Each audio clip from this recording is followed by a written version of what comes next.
So from today onwards, I'm going to start the D.Ed second year subjects explanation. तो पहला subject जिससे मैं start कर रही हूँ वो ये है Education in the Emerging Indian Society and Administration. So in this video, I'm going to talk about Unit 1, Nature and Agencies of Education 1.1, the meaning, definitions and aims of education. Next video में I'll explain education in the 21st century in India.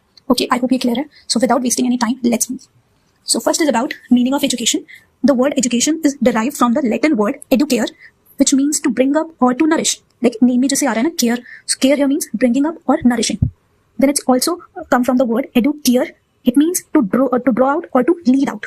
Then it's also come from educactum, which means the act of teaching or training. तो अगर हम इसे अपने words में mix करें तो it's like you are bringing up, nourishing, then you are leading it out in a way of teaching or training.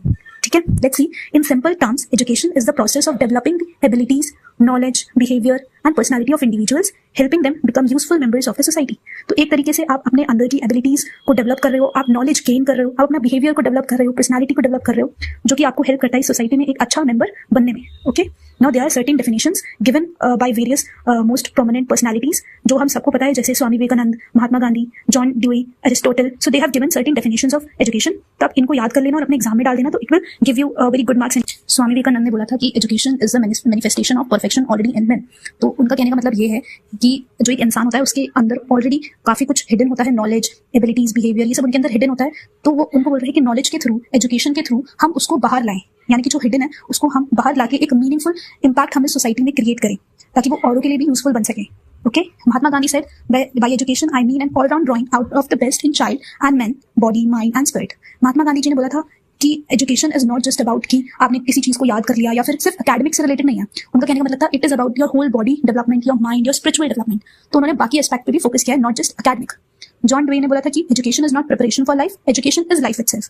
उन्होंने बोला था कि एजुकेशन सिर्फ आपको लाइफ में कैसे सक्सेसफुल रहना है या फिर उसको कैसे जीना है. It's not about just preparing for that. Education खुद एक लाइफ है, उसके अंदर खुद एक बहुत सारे एक्सपीरियंसेस हैं जो ऑटोमेटिकली आपको लाइफ में प्रिपेयर कर देता है. आगे जो भी चैलेंजेस आते हैं, जो भी स्ट्रगल्स आते हैं, एजुकेशन आपको ऑलरेडी उसके लिए प्रिपेयर करता है. तो वो खुद एक लाइफ है, खुद एक बंडल है एक्सपीरियंसेस का लाइफ में जो भी आगे आने वाले हैं. एरिस्टोटल ने बोला था कि the roots of education are bitter but the fruit is sweet. यहाँ पे वो बोलते हैं कि जो प्रोसेस होता है एजुकेशन को सीखने का, जो प्रोसेस होता है लर्न करने का, नॉलेज गेन करने का, वो बेशक थोड़ा सा डिफिकल्ट हो, आपको अच्छा ना लगे, अनकंफर्टेबल फील करो, लेकिन जब आप उस चीज में चले जाते हो, जब when you place yourself in uncomfortable situation, तो आपको उसका रिजल्ट बहुत अच्छा मिलता है. इट इज वेरी ट्रू कि अगर आप अपने आपको ऐसी सिचुएशन में रखते हो जहाँ पे यू फील कि इट्स वेरी डिफिकल्ट और आप उसको फिर भी फेस करते हो, तो सिचुएशन जो आगे आपको लाइफ में आपको जो रिजल्ट मिलेगा वो बहुत ही अच्छा हो. तो ये वही बताया उन्होंने. Okay, now let's discuss about the AIIMS of education. The AIIMS of education very depending on philosophy, society and time period. तो इसका कहने का मतलब है एजुकेशन के जो है वो एम्स बदलते रहते हैं डिपेंडिंग ऑन उसकी फिलॉसफी क्या रही है, सोसाइटी कैसी थी और वो किस टाइम पे हम उसके बारे में बात कर रहे हैं. Okay, so let's move ahead. तो पहला आता है individual aim. So it develops the personality, mental and physical capabilities of an individual, यानी कि ओवरऑल उसकी पर्सनालिटी, उसका मेंटली भी और उसका फिजिकल भी. तो इंडिविजुअल एम में उसमें जो एक इंडिविजुअल के खुद के गोल्स होते हैं कि I have to keep my body fit, I have to keep my mind healthy, तो ये एक इंडिविजुअल एम हो गया. Okay, now it encourage self realisation and inner potential. Now आप इस रीच पर कब पहुंचोगे कि आपको अपनी बॉडी फिट रखनी है, आपको अपनी माइंड हेल्दी रखना है? जब आप खुद ये रियलाइज कर पाओगे, जब आप खुद अवेयर हो अपनी बॉडी में जो आपको चेंजेस चाहिए, बोथ इनर एंड आउटर. तो you have to realise there should be a self realisation. जब भी आप अपने अंदर की पोटेंशियल को समझ पाओगे, ठीक है, then your individual aim also include building confidence, moral values, decision making ability. Okay, second is social aims. It like preparing individuals to become responsible and active citizen, promote social cohesion, cultural development and cooperation, enable learners to contribute positively to society. It means कि आप एक अच्छे citizen हो अपनी society में, आप easily लोगों से अच्छे से बात कर पाते हो, आप उनसे अपनी बातों को शेयर कर पाते हो, आप सोसाइटी में एक पॉजिटिवली वे में कंट्रीब्यूट कर पाते हो, जो आपके लिए तो यूजफुल है ही, साथ में दूसरों के लिए भी यूजफुल है. Okay, the third is vocational aims. It equip students with skills and training for employment, encourage economic independence and productivity. तो बेसिकली ये उनकी स्किल्स और ट्रेनिंग पे डिपेंड करता है जो कि उन्हें आगे जाके एम्प्लॉयमेंट देगा. ठीक है, that means economic independence and enhancing the productivity. Okay, then fourth is moral and spiritual aims. Moral and spiritual aim यानी कि a sense of ethics, honesty, tolerance, respect, यानी कि आपकी मॉरल वैल्यूज, जो आपके इनर आपके खुद के वैल्यूज होते हैं ना, आपके कुछ एथिक्स होते हैं, ऑनेस्टी होते हैं. तो इट्स अबाउट दैट पार्ट कि it encourage the spiritual growth and understanding of human values. The next is fifth point, which is democratic aims. It encourage freedom of thought, equality and justice.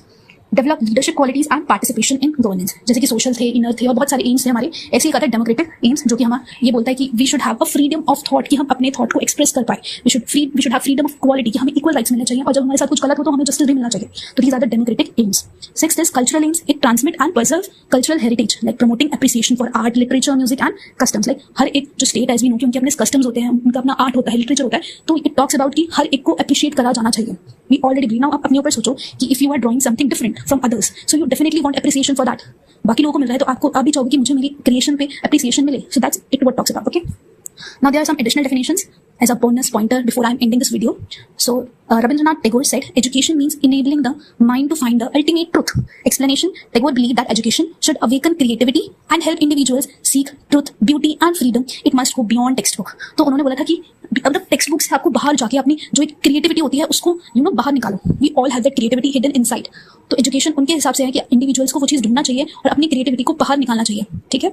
Zakir Hussain ने क्या बोला था? Education is the process of the individual mind getting to its full possible development. Education should help every person grow intellectually, emotionally and morally to the fullest. उन्होंने बोला था कि education होता है कि आप अपनी पूरी फुल पोटेंशियल पे पहुंचो. फुल पोटेंशियल किस चीज में? इंटेलेक्चुअल, माइंड से related, emotionally and morally. Okay. So I hope it's clear to you now. अगर कोई भी डाउट्स होंगे तो आप मुझे कमेंट्स में बता देना और मैं नेक्स्ट जो 1.2 टॉपिक है वो नेक्स्ट वीडियो में बताऊंगी. ऐसी छोटी-छोटी वीडियोस बनाऊंगी ताकि आपको इजीली समझ आ जाए. आई होप आपको ये समझ आ गया हो. अगर कोई भी फीडबैक हो तो वो प्लीज मुझे कमेंट सेक्शन में बता देना. And thank you so much for watching and take care. Bye bye.